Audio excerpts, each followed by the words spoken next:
আসসালামু আলাইকুম। বিশ্বের শীর্ষ ৮ জনবহুল দেশ নিয়ে কথা বলবো।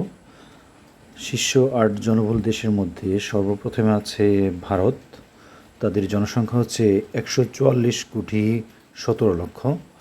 দ্বিতীয় স্থানে হচ্ছে চীন, ১৪২,৫২,০০,০০০। তৃতীয় স্থানে আছে যুক্তরাষ্ট্র, তাদের জনসংখ্যা হচ্ছে ৩৪,১৮,০০,০০০। চতুর্থ অবস্থানে আছে ইন্দোনেশিয়ার ২৭,৯৮,০০,০০০। পঞ্চম স্থানে আছে পাকিস্তান ২৪,৫২,০০,০০০। ষষ্ঠ স্থানে হচ্ছে নাইজেরিয়া ২২,৯২,০০,০০০। সপ্তমে আছে ব্রাজিল, তাদের জনসংখ্যা হচ্ছে ২১,৭৬,০০,০০০। এবং অষ্টম স্থান আমাদের বাংলাদেশের জনসংখ্যা হচ্ছে ১৭,৪৭,০০,০০০। এটা সূত্র হচ্ছে বিশ্ব জনসংখ্যা প্রতিবেদন। ধন্যবাদ সবাইকে।